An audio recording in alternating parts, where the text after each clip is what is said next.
Last year I had close to 500 critters in my reptile room, so I had a pretty good breeding season. Bred close to 300 bearded dragons, 75 frill-neck lizards. I bred pythons, I bred blue-tongue lizards, angle-headed dragons, you kind of name it. But obviously this year I'm going to be pretty well away for the rest of the year, so I've been away for 9 weeks now.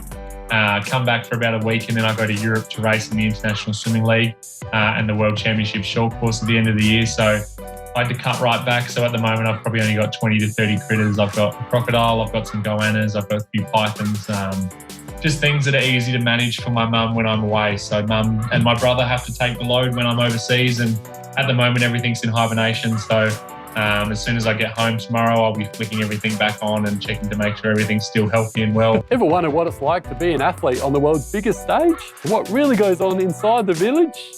Let's find out. Legends with Bevo. The road to Tokyo. Thanks to Anytime Fitness Glenelg, Renelec Electrical Services. Hi guys, I'm Kyle Chalmers, Olympic swimmer. Join me on Legends with Bevo, Road to Tokyo. The great Kyle Chalmers, welcome to Legends with Bevo, the road to Tokyo. Now, mate, before we get to Tokyo and the Olympics experience, we'll start things off with a bit of a serious note. You're involved in a campaign called Enough is Enough, and there was a video that went out last week. It's all to do with racism and other sports people and entertainment icons are involved in it as well. Tell us about the campaign and why it's such an important thing to you.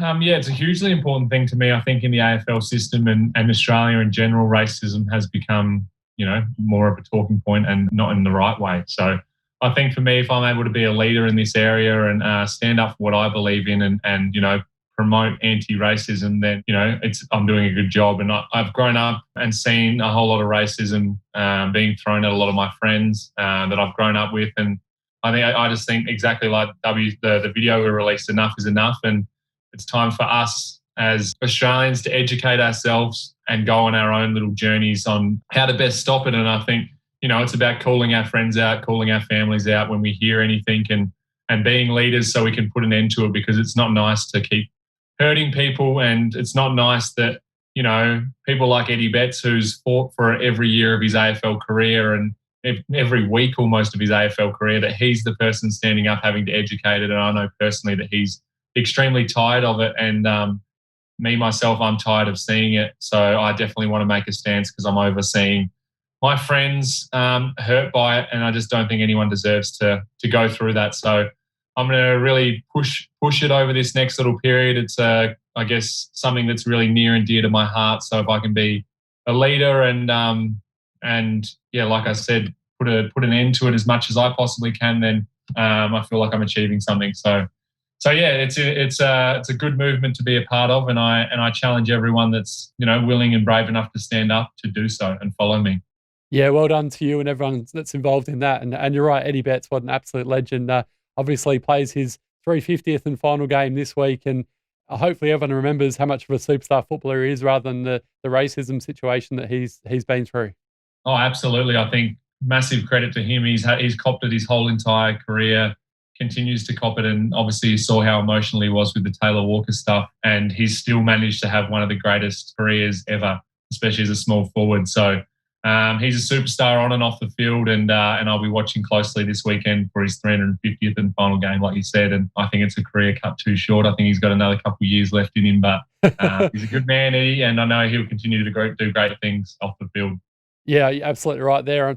Who knows, mate? He might go and play some local footy and kick some bags of goals with some teams over there in Victoria, or maybe back here in South Australia. Who knows? Exactly. You'd think he would. I don't think he's done with footy just yet, so you'd think he'll continue on in some capacity.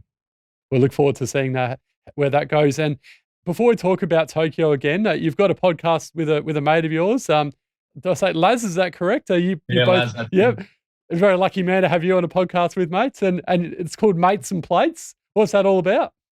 Yeah, I guess me and Laz both have a broad range of friends, high profile friends that we catch up with regularly. And we thought one night we're out with a couple of the 36ers boys and having dinner, and we kind of went, it'd be really cool to have some cameras on and film this, and just, so people can gain a bit of an insight into our conversations that we're having. And I guess we kind of get to interview the athletes, and we probably ask different questions than what media people would do, because we know a bit more about life. Well, I personally do about sport, but It's been really enjoyable. We've had some pretty high-profile guys on. Obviously, I don't get to do it as much as I'd like because I'm away all the time, but it's something that I've really enjoyed doing, hosting a elite athlete at my house, or whoever it is, an elite person, I should say, with an interesting story, kind of picking their brains. I get so much from it. And yeah, having a feed, we cook them up a bit of dinner and we kind of just chat while we eat the meal that we've cooked. So it's been good and it will continue to grow, I hope.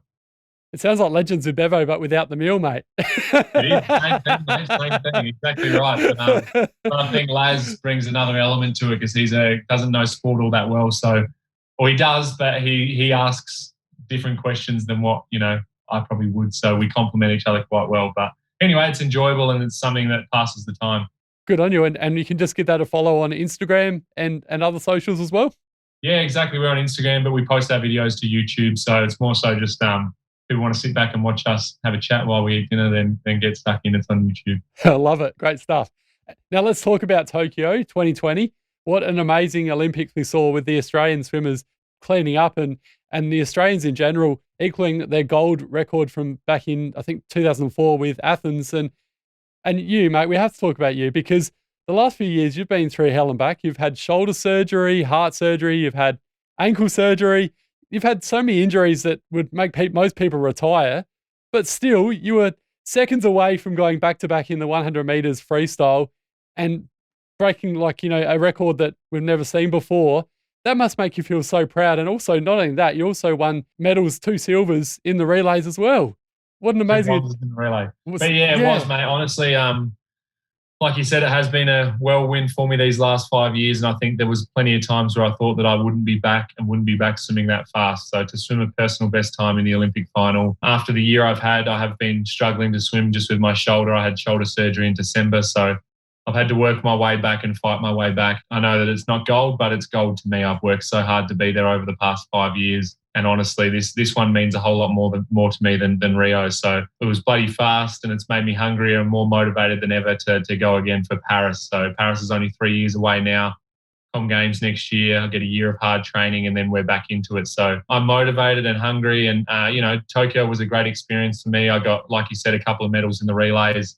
With the boys, that's always my favourite part of the Olympic Games is swimming relays with my best mates, and to come away with 2 bronze medals and some pretty fast splits I had in there was special. So another Olympics done, and I'll be 26 by the time Paris rolls around, so I'll be entering my athletic prime. So I think there's a whole lot more to come, mate.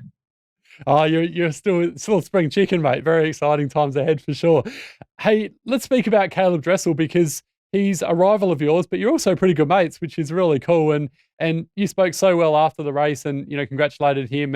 And you've spoken in a number of media interviews about how you want to beat him, but you also got that really close relationship. Tell us more about that and what your relationship that you have with Caleb. It's a special one. We've had so many battles over the year from Rio on till Tokyo. We've raced yearly and had some pretty close races. As it stands, it's 2-2. So I won Rio, I won Pan Pacs, he won World Championships and he won Olympics. So it's 2-2 now. But yeah, we keep in contact. He's a familiar face to me in the marshalling room. So international final, most guys aren't speaking English in there.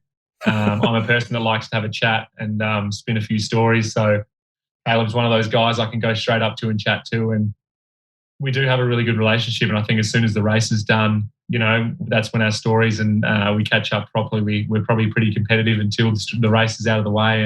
And then we catch up like mates and just chat like general people. And I think for me, I know how hard I work day in, day out to be there. So I have so much respect for him because I know he's working just as hard. So we've got plenty of battles up our sleeve to come, but it's nice having those familiar faces and friends on pool deck. It makes life a whole lot easier. Do you care to share a few stories of banter between the two of you, or is it sort of something off camera? There's probably not all that much banter, to be honest. It's more so just, he's just got married recently, moved in with his wife, and we talk about those sorts of things. He's pretty into his animals, so we talk about animals, and I talk about my reptiles and whatnot, and just general things like what we're doing after the games. He was going to New York on a holiday with his family and wife and stuff, and we just chat like normal friends. It's probably not too much banter really, but he's we're different in a lot of ways as well, but we've got a good, nice relationship.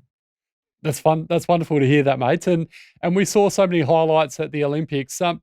What were some of yours, Kyle, in the swimming and also some of the other events perhaps that you really, took your fancy from the Olympics?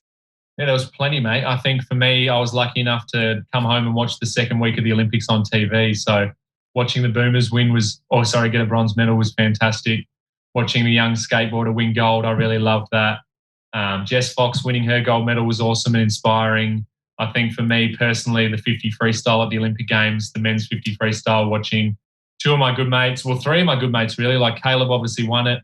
Florent Manadou, who's a good mate of mine, someone who I idolise in the swimming pool, him get silver, and then Bruno Fratis, who's one of my really, really good mates, and seeing how emotional it was for him to win an Olympic bronze medal put a whole lot of things into perspective for me as well. And that was probably my favourite race of the Olympic Games, was watching that 50 freestyle and seeing the boys afterwards. As soon as they'd finished that race, I swapped caps with Florent Manadou and Bruno Fratis. So there's two pretty cool caps, or swimming caps, I should say, to add to my ever-growing collection. But, the girls were amazing as well. Every single time I had a semi-final or a final, there was a gold medal won just before I raced. So I was able to warm up and watch a gold medal be won for Australia, and feel very motivated and inspired from that.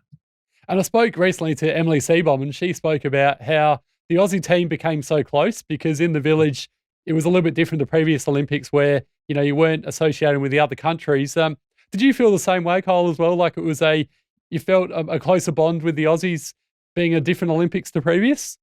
Well, yeah, that's all we could spend our time with. So I think our swimming team and our swimming culture is at an all-time high. So Emily Seebohm, I should say, was another one. She's a person I idolise. She's a South Australian girl. But yeah, her winning that bronze medal was very, very inspiring. And yeah, our culture's amazing, and being a part of the team is very special. And I think we've continued to grow. And I think that's what's got us through this hotel quarantine up here in Darwin over the last 2 weeks is you've got your mates around you, although you can't stand with them and, you can't kick footy or anything with them. You kind of can talk across the balconies and you're all in it together. And I really appreciate and like that.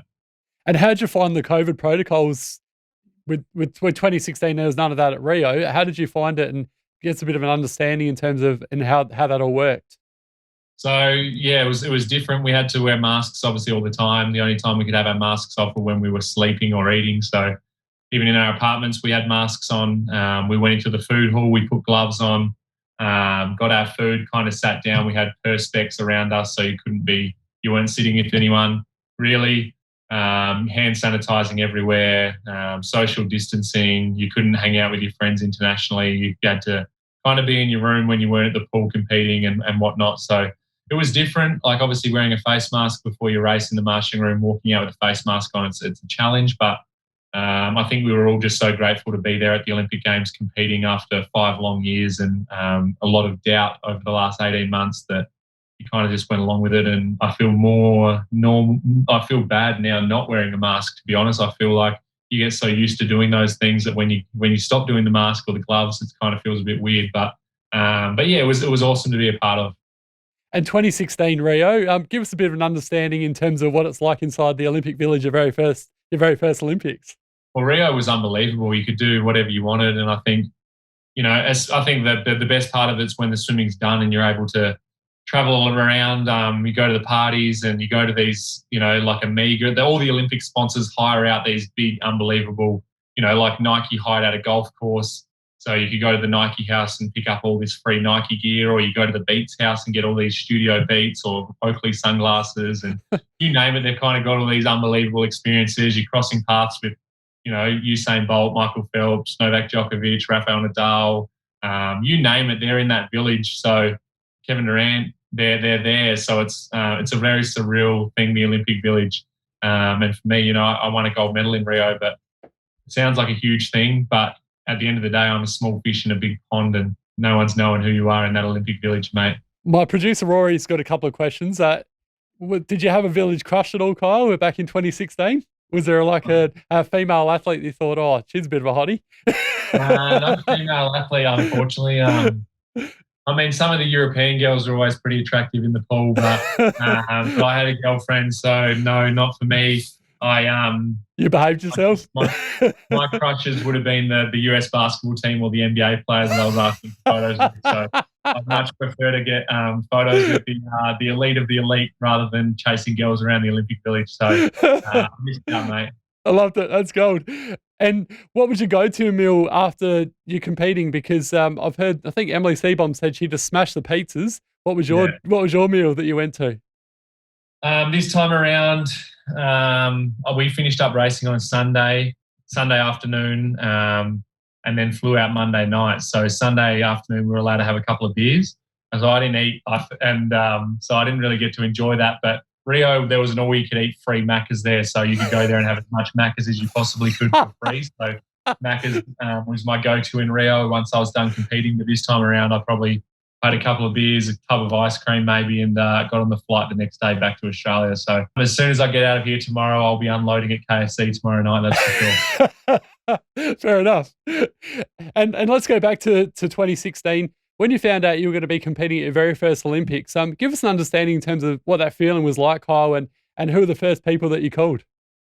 When I found out I was going to be competing? Yes, at your very first Olympics, yeah. I mean, for me, it was in Adelaide. So the Olympic trials was in Adelaide. I had all my friends and family there. So as soon as I touched the wall, I got to go out and see them and share that experience with them. So it was awesome. I think it was, for me, I was young. I probably didn't really know what I'd achieved. Kind of just probably took it all in my stride. Whereas this time around, making the Olympic team was the most exciting thing for me. I had so much pressure and expectation on me. It was in Adelaide. I had all my friends and family in the stands again. One of two defending Olympic champions, obviously with Mac Horton. So all the posters were about me outside of the pool. And like I said, there was so much pressure. So when I made that team, it was just a big sense of relief. And I love calling myself an Olympian, and I love that I've been able to go to two now. And I hope that I can go to one or two more. You've answered it very well. And in terms of, you mentioned before, you've got some reptiles. Who are the animals that you've got there? Give us a bit more understanding there, Kyle. So I had pretty much this time last year, the start of last year, I had close to 500 critters in my reptile room. So I had a pretty good breeding season.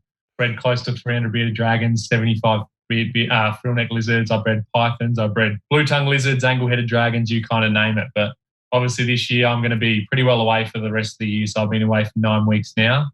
Come back for about a week, and then I go to Europe to race in the International Swimming League and the World Championship short course at the end of the year. So I had to cut right back. So at the moment, I've probably only got 20 to 30 critters. I've got a crocodile, I've got some goannas, I've got a few pythons, just things that are easy to manage for my mum when I'm away. So mum and my brother have to take the load when I'm overseas. And at the moment, everything's in hibernation. So as soon as I get home tomorrow, I'll be flicking everything back on and checking to make sure everything's still healthy and well. But yeah, I love my critters. It's a good distraction away from the pool. And I spend probably up to 50 hours in and around the water each week. So to have a job or to be studying is quite challenging. So the reptiles for me is a very healthy distraction to have. So yeah, that's me away from the pool, mate. That's my hobby and interest, and it's something that wherever I am in the world, there's a zoo or a private collector that I'm able to go check out their collection, or play with the snakes and lizards that are running around the footpath. So how cool! I love it. That is brilliant. And what sort of croc do you have, and how big is he? I got a little freshwater croc, so he's only probably about 30 or 40 centimetres, I guess, at the moment. And so that keeps me on my toes. He doesn't like me at all. He bites me, and I bleed quite a lot from him. But it's cool. I'm probably the only person in Glenelg with a crocodile. Well, I think I would be definitely the only person in Glenelg with a crocodile. That is brilliant. I've held one before. They are so cool, and just feeling their bodies as well. They're so warm, and it's just bizarre, isn't it? So it is. Yeah. They're awesome. They're cool little critters. So it's something I've dreamed of keeping for a long time, and I've worked very hard to get it. Obviously, you can't just get a crocodile. You have to get a license and do a lot of things to be able to tick off and say you can look after it. And it's taken me probably 4 or 5 years to do, but I've got one now. And what size will he grow to? Well, freshwater crocs get up to about 3 meters. So as long as I keep building a big enough enclosure for him, I can keep him till he's an adult. So at the moment, I can only keep him till he's 60 centimeters and he gets sent back to the croc farm. But if I keep building a big enough enclosure, I'll keep him until as big as I can get him. How good is that? Fantastic. Have you got some photos and stuff on your Instagram as well that people can see? And yeah, so my Instagram for my critters is KC_critters. So I upload photos on there almost every day of my reptiles and my reptile collection and hobbies. So if you want to see photos with Cock the Croc, his name is, get over there and check out Cock. That is gold. Now we're going to have a bit of fun. Now we saw that Grant Boxall was one of the real characters at the Olympic Games, Ariana Titmus's coach. One word to describe Grant. His name's Dean. Oh, shit, it is too. Did I say Grant? Oh, Dean. yeah, Dean Box. Yeah, he's, I would say passionate. I would say very, very passionate. Very passionate. And Peter Bishop, Yeah. I've heard he's a bit of a character as well, Pete. He is. He's my personal coach. He's my best mate. He's my mentor. He's a father figure. He's all of the above. And Bish, I'd like to use the word passionate again, but he's, I don't know, enjoyable to be around. No, you've done well. I can't believe I called Dean Boxer Grant. What a goose. And I was told by Emily that you're one of the real funny guys around the swimming team.